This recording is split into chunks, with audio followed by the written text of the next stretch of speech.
Ezihamba phambili indaba namuhla Udedelwe Ngebheyili we-IFP osolwa ngokudlwengula. Kunxusa umphakathi uvikele ezezimo eziphuthumayo. Kanti ke heleza umoya wokuthula Kwebezingabhekani Ematekisini. Nazi indaba ze-1KZNTV ifundele uphilano kaCebekhulu kamzimba umntwana uyakhuleka ninabesilo sanibonani. Lidedelwe Ngebheyili R3,000 zamarandi ikhansela le-IFP kwaDukuza enyakatho nelikaMthaniya elisolwa ngokudlwengula intombazanyana eneminyaka eli-14 ubudala yaze yakhulela yateta kulonyaka. Umusa ke Sibisi uboshwe ngempela sonto ngemuva koba ithimba lezindaba libike lolu daba kade kelivakashela umndeni yale ntombazanyana endaweni yaseNtshawini. Uvile kafushane namuhla enkantolo kaMantshi kwaDukuza ukhansela we-IFP obhekene nezinsolo zokudlwengula akhulelise intombazanyana eneminyaka eyi-18 ubudala okuthiwa into le eyaqala ukwenzeka ngonyaka odlule kwaze kwaba le ntombazanyana iyakhulelwa nanjengoba isize yabeletha umntwana wayo enezinyanga ezintathu. Umusa Sibisi oneminyaka engu-45 ubudala ngesonto ledlule ethintwa ithimba uvumile ukuthi wathandana nale ntombazanyana futhi baya ocansini.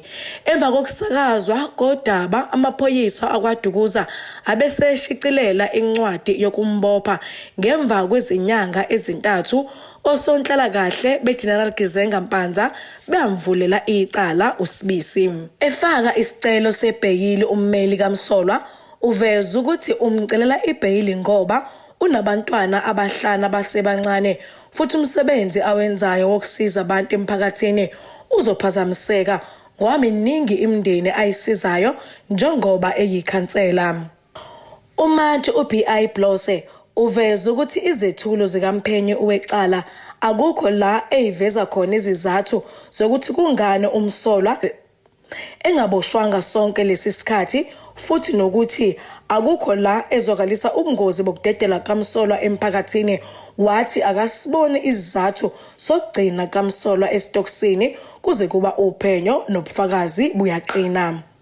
uBlose ubesededela umsolwa ngebheyili ka-R3,000 wamarandi ngaphansi kwembandela emihlanu owokuqala owokusayina esiteshini samaphoyisa kanye ngenyanga kusukela ngehora lesithupha ekuseni kuya kwelesithupha ntambama bese kuthi owesibili kuba wokuthi akaxhumana nommangali futhi akanyathele emagcekeni kaMmangali nokuthi afike njalo enkantolo ngosuku abuyela ngalo.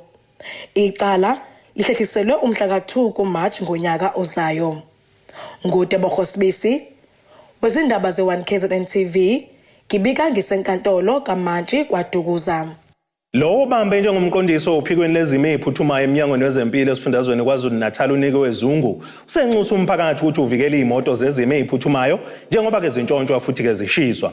uManzini uthi lokhu kubeka engcupheni impilo ke yabantu abaningi abasuke bedinga usizo lwangempela. Ukusho lokho ngesikhathi ke qonyeliswa bezimo eziphuthumayo nabezimo ezibucayi ngeindondo zokusebenza ngokuzikhandla kulo msebenzi abawenza nsuku zonke. Lo mcimbi ubukade ubanjelwe eShowe. Obambe njengomqondisi ophikweni lezimo eziphuthumayo eMnyangweni weZempilo esifundazweni KwaZulu-Natal unike wezungu unxenxa umphakathi ukuthi uvikele ama-ambulensi njengoba sekuyinsakavulelo ukuduna kwama-ambulensi kuthathwe nempahla yabasebenzi. Uphinde wagxeka laba abashaya ucingo bacele i-ambulensi bebe bezidlalela. Njengoba kulezi sikhathi kuye sibe nezinkinga ke zokubanjwa kwama-ambulensi ngicela ukudlulisa nje lokhu sisi ukuthi sinenkinga ukuthi ama-ambulensi ethu abuya hijackwe kuthathwe impahla zabasebenzi kuthathwa ama-ambulensi ashiswe. Kubhlungu kakhulu ke lokho ngoba i-ambulensi eyodwa nje uma wayithatha nje wayishisa usuku imindeni ewu10 ayizokathola ama-services and iyabiza i-ambulance. And sicela futhi nalaba kuyaye badlale ke ngoba because there are those people then that they say I want to see whether the ambulance izofika ngempela yini, and then you'll just make a hoax call, and then at the time you make a hoax call you want to see, you want to prove to your friend that the ambulance is it going to come or not. There is a lady that she's in labor that need that ambulance. There is a patient who've got heart attack that need an ambulance. So then I'm saying to the community of South Africa as a whole, please then protect our staff. These are the children from the community where you stay. These are the brothers and sisters. These are the mothers. These are the fathers. So therefore, ngiyacela umphakathini waKwaZulu-Natal ukuthi usilekelele sibambisaneni uprotect abasebenzi bethu. Unike ukuthi babone kufanele ukuthi bakomelise lamaqhawe asebenza ngokuzikhandla esindisa izimpilo zabantu ngoba umsebenzi abawenzayo ubucayi kakhulu. We are here then to honor our colleagues, which is forensic pathology and emergency services. We want then to applaud them with the job that they're doing on daily basis. It's not an easy job then, an easy task then for more special for forensic pathology staff and emergency services, as during this time of the year, then you know that our roads are so busy. And once then the patient is at the hospital, then unfortunately demise, then you have to come to forensic. So as a department, we've got nothing much that we can give to our personnel. There's no money that we can give them with the job that they're doing. So then by so doing this, we're just making sure that we appreciate them. Abakonyelisiwe abasebenza kwizimo ezibucayi bathi bajabule kakhulu ukuthi umnyango wezempilo uyawabona amagalelo abo. Ngizizwa ngijabule kakhulu noma kwesinye isikhathi unganaki kwesinye isikhathi ukuthi umsebenzi osebenzayo ungaze ukufike emthenini ukuthi ungaze uthole izinto ezezindondo kanje, kodwa ngithi kwesinye isikhathi kuyena nokuthi ukhule ekhaya njani. Ngizizwa ngithobekile kakhulu ukuthi umnyango wezempilo usinikele lethu belifana nalelo ukuthi sibe nama award ukurecognize umsebenzi esiwenzayo, because all along noma usebenza uyungazi noma kuyabonakala nokwenza ukuthi kuhle noma kuyancomeka yini. Kodwa namhlanje na sizwa sijabule kakhulu ukuthi umnyango noma ngabe besikade singanakile kodwa siyabona ukuthi basinakile. Umsebenzi osenhlizweni yami kakhulu into engayisho, ngoba nokunye kubalekile ukuthi uma usebenza awusebenzeli ukuthi uzohola, but you look around the environment, even a community at large, ukuthi bangakanani abantu basizayo and banidi kangakanani. So badinga ukuthi ube nenhliziyo enhle ukwazi ukutreat abantu with dignity even if they are alive or dead. Ezindabeni ze-1KZNTV kubika uZamando Sicele eseshowe. Uhlalo wenhlangano abamatekisi Sante and Claro Water Taxi Association ubhekisisa Mchunu uthi benza konke okusemandleni ukuqeda inyanga ezimpi phakathi kweinhlangano zabamatekisi ezahlukene negcina ke ichaphazela abagibeli nabashayeli abasuke bengenacala. Umacingwane usho kanjena ngesikhathi ke kuhlangene inhlangano zabamatekisi ezinhlane isebenzele ePhayindani namaphethelo kwadlalwa ke nebhola likanobhutshuzwayo ngenhloso yokwakha uzwano. Njengoba imboni yezamatekisi idume ngokuba ngenodlame ngenxa yezimpi ezivamise ukubonakala, usoseshini obizwa ngokwaSanti and Claro Taxi Association uhlanganise ososeshini abahlanu ngenhloso yokwakha ubudlelwane ephakathi kwabo. Ubhekisisa Mchunu ngosihlalo lososeshini uthi ke sekwanele ngezimpi ezigcina ngokuchaphazela abagibeli abangenacala. Inhloso yethu ukuthi embonini njengoba sisazi ukuthi ngezinye izinsuku noma ngezinye izikhathi nithi nomakhelwane ngicina senibanga imizilo. Eyokuqala iyona le nto ukuthi noma kukhona singaboni ngasolinye kodwa uma besohlangana ngesport kuzokwenza lokuthi kube khona ukubekezelelana, ngoba phela esikhathini samanje sisiphila ngaso impa yakhe kodwa ukuhlala phansi nixoxe njengoba phela sisebenza ngomphakathi. Uma ngabe phela thina bezokuthutha esithutha umphakathi nokuyibona isiphila ngawo, lokho kungezwani kwethu kugcina sekuaffecta abagibeli noma umphakathi sisebenzelayo.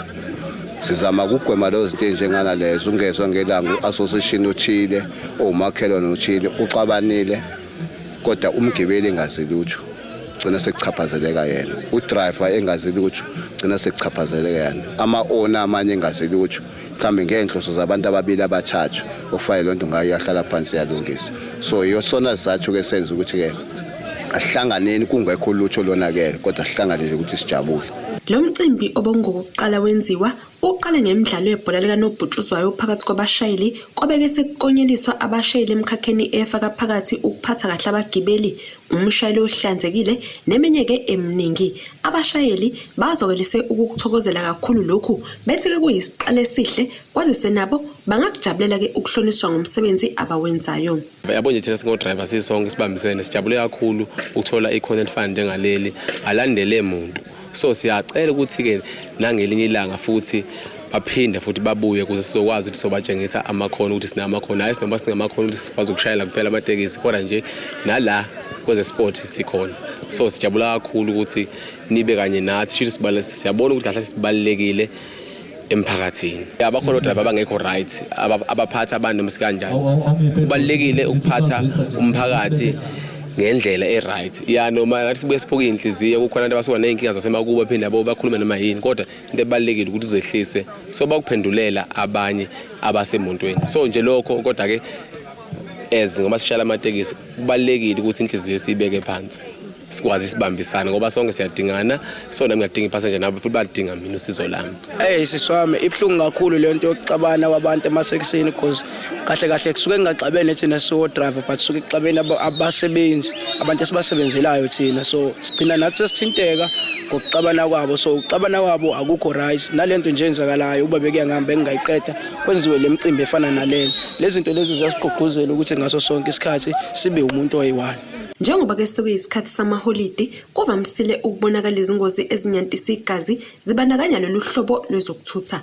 Umchunu unxuseke ukubekezelelana kanye nokuqikelela kakhulu kubashayeli ukugwema ukuphangalala kwemphefumulo yabantu kanye nokuqikelela ukulandelwa kwemigomo yokukhuvethe. Udrive into yokuqala uzabe isibonele njengoba kuyena usuke ethwele abagibeli kumele ayifake imask. Uyena akakwazi ukuthi angatshela abagibeli abafake imask engayifakile yona into yokuqala leyo ebalekile. Esibili iyona leyo yokuthi njengoba sisikhathini se-festive season kokushesha komsebenzi nezinto ezisheshayo yonke into ufuna uyenze ngendlela kodwa kungajahwe ngoba ingozi ziningi ezinye zeingozi ikhozwa ubudedengu hayi ngoba kukanjani kusuke kusele yona lonto eyodwa yokuthi omunye akakwazi ukubekezelela omunye kodwa mase ubheka lento suke siyibanga into yesonto noma amasonto amabili and sikusidlulile iloko esithi asikudlulisi kakhulukazi kubashayeli ngoba phela abashayeli bona baphethe imphefumulo yabagibeli. Ezindabeni ze-1KZNTV kubi kuntombi khona mvubu ngesethekwini. Ake sithi ishelele ezitolo siyabuya mbukele.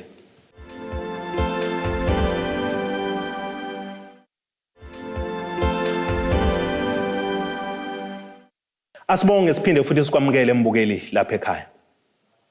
Kusiza ungeneleka ngqongqosho ezokuhlaliswa kwabantu kuzolonke umama lokho kubha ingubane nozaka wabo kulesifundazwe odabeni loma kade bona bomkhonto wesizwe abangene ngodli endlini zikamasipala wasemsunduzi eMgungundlovu. Kubi ukuthi nomhlangano ke ngempela sonto nalapho ke kuvunyelane khona ukuthi labo makade bona kangeke bakhishwe ngesankahlo kwamanje kulezi zindlu. Lokhu kuze ngemuva kokuhelisana kube khona phakathi kwabo nonogada benkampani ezimele abebekade bezobakhipha ngenkani kulezi zindlu. Izona lezindlu eziyisitezi zomasipala umsunduzi ezibizwa ngeAlurigi okuyilapho kube khona umsindo izolo ngesonto phakathi kwawo amasosha ahlala la kanye nenkampani yonogada ezimele. Kubika ukuthi le nkampani yonogada ibifike izolo ngokuzokhipha ngenkani amasosha lawo ahlala la ngaphakathi osekuneminyaka emine adlala lendawo le. Lamasosha akhala ngokuthi ke isithembiso zawo ezenziwa uhulumeni obusayo njengamanje ngesikhathi esekudingisweni athenjiswa izindlu kanye nokuthi azoholela njalo ngenyanga akusenzeki manje kanti ke athi wona awanqabile ukuthi aphume la kepha afuna ukuphuma eseyongena ezindlini zawo lezo athenjiswa zona.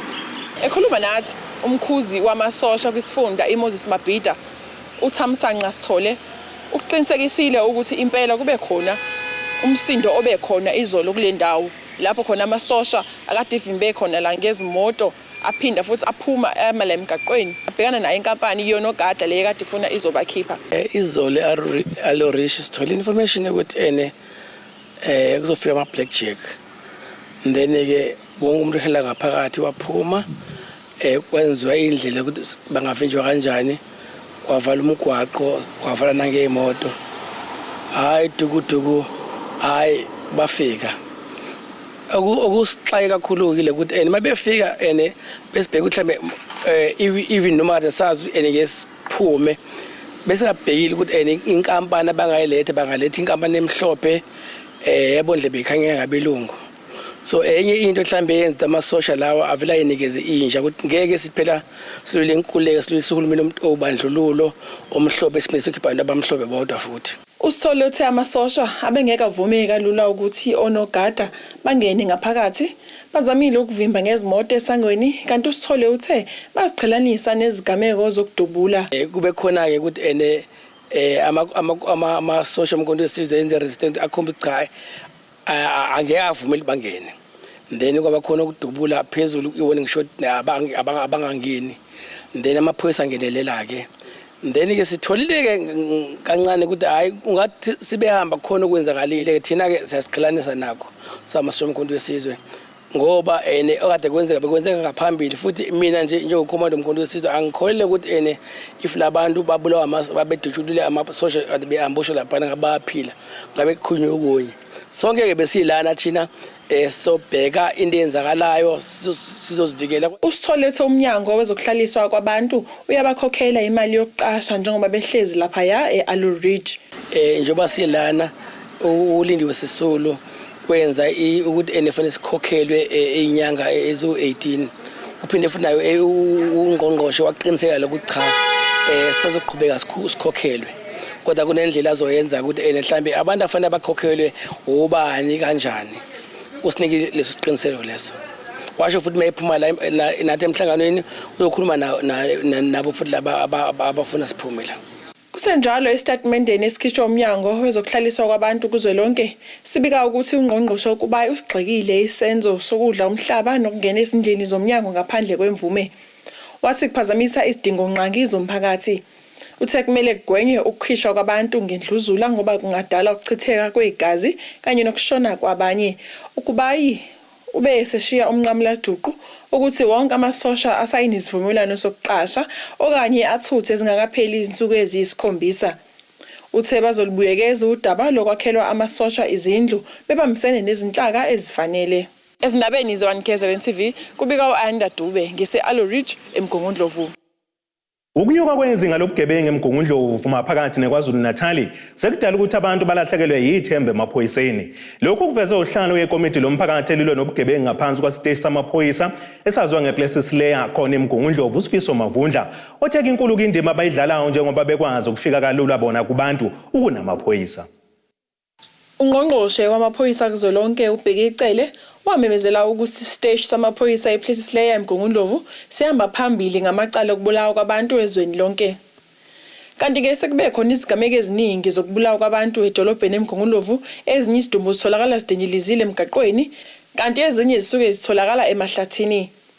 Usihlalo wekomiti lomphakathi elilwe nobugebengu nelisebenza nesiteshi samaphoyisa ePlaces Layer uSifiso Mavundla uthe indlela amaphoyisa asebenza ngayo isiyenza abantu balahlekelwa ithemba kuwona ngoba athatha isikhathi eside ukuphendula kanti nawo nje ayashoda emsebenzini. Into obukayo ukuthi iya ngokwehla ukuthembana ukuthi ikakhulukazi umphakathi awusawathembi kahle amaphoyisa because indlela ekusetshenzwa ngayo nendlela kwenzeka ngayo.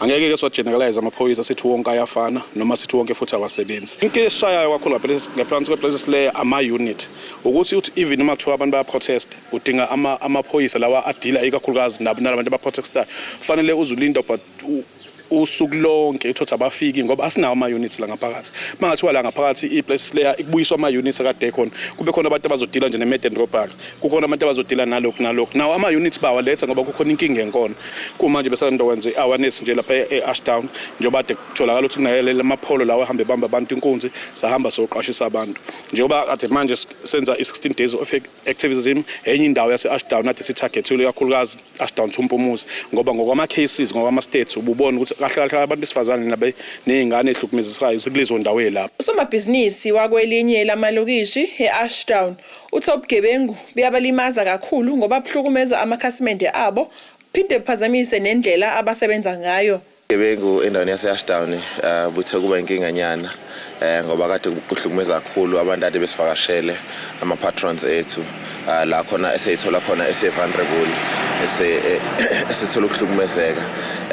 Thina somabhizinisi base-Ashdown kwasiphatha kabuhlungu size sazama ukuthi sihlangane sizama ukubona ukuthi singabunqoba kanjani lobugebengu lobu kwakuthi-ke izandla zemfishane asikwazi kahle ukufinyelela ngoba phela siyona ingalo yomthetho kodwa-ke ama-case avuliwe abomthetho they are aware of izinto ezenzakalayo and ngicabanga ukuthi ama-investigation ayenzeka kodwa nokukhulu kakhulu siyalimala siyosomabhizinisi nabantu bahlalela ovalweni isifiso nje ukuthi mhlambe inlokhu ingalo yomthetho ingaye izame ukuthi ilekelele kakhulu ekulungiseni lesimo esibhekene naso. Khona manjalo uMavundla uthe buningi ubugebengu obenzekayo emalokishini wathi kwesinye isikhathi laba abadubulana edolobheni basuke bekade belandelana besuka emalokishini beze beyofika khona edolobheni. I-killing eyenzekayo lo ngaphansi police station ayifani.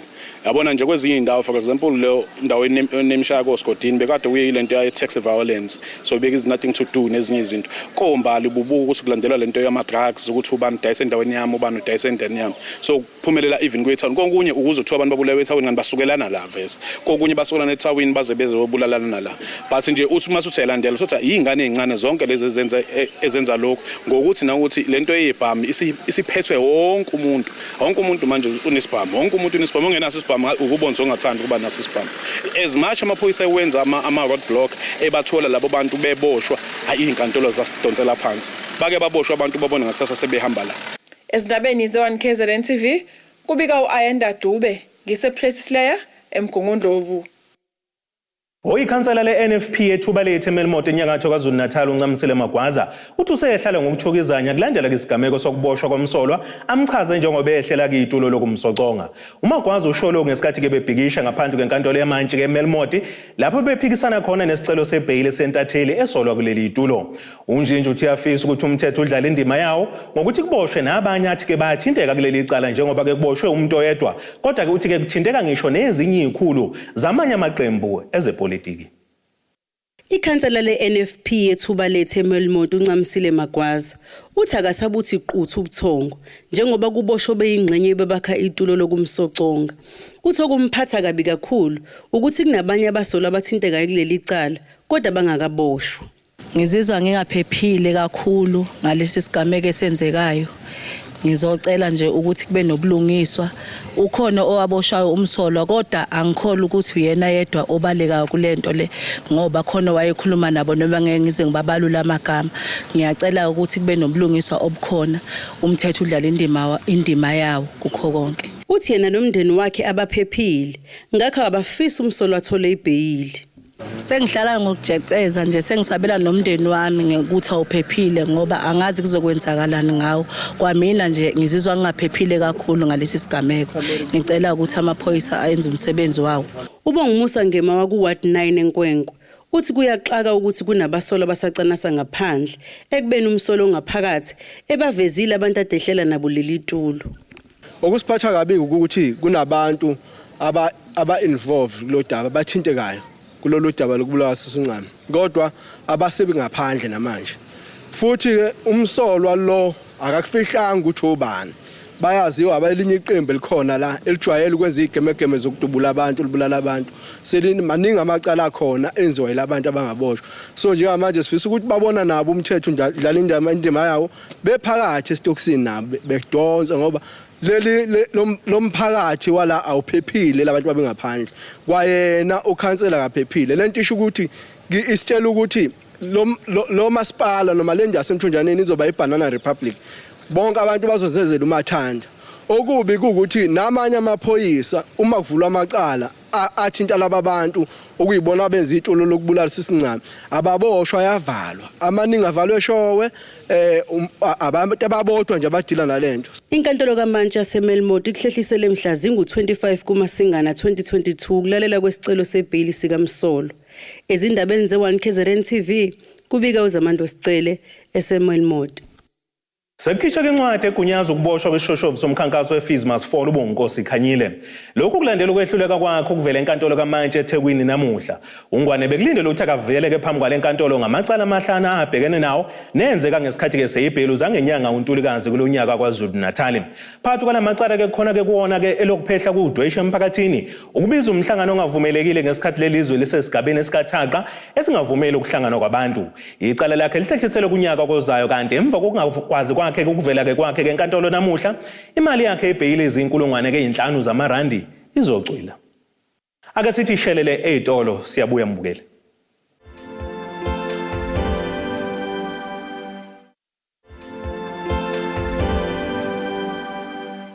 Ake sibheke engosini ezomnotho.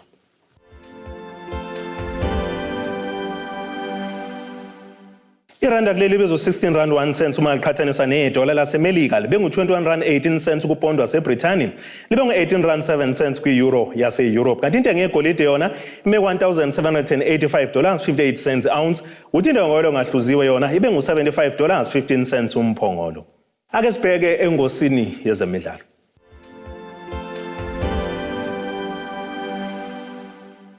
Iqembu lempofana libuyeke emgonqweni wokhuvethe ngokunqoba ngesikhathi ke libhaqabula isekhukhune United ngamagoli 2-0 kumdlalo we-DStv Premiership izolo kusihlwa enkundleni yaseSoweto FNB. Amagoli ke Kaizer Chiefs avalelwe phakathi uNkosi Ngiphile Ngcobo noPhathuchetso Nange ongene kumdlalo siyophela. Leli qembu libeleke enkundleni yokuqala kulandela ungayidlali kwalo kwimidlalo emibili ye-league neCape Town City kanjalo neLamotville Golden Arrows ngenxa yokuvumbuka kokhuvethe enkanjena leli qembu eseNaturena. Ngaphambi kwale lokusalinda ukuthi PSL icacise ukuthi kuzokwenzekani ngayo impofana beyidlala kahle kwazise ke emidlalweni yazo ke emine zinqobe ke M3 zadlala ngokulingana kowodwa. Ake sibheke nasi isimo sezulu esingelendeleke osukwini lakusasa.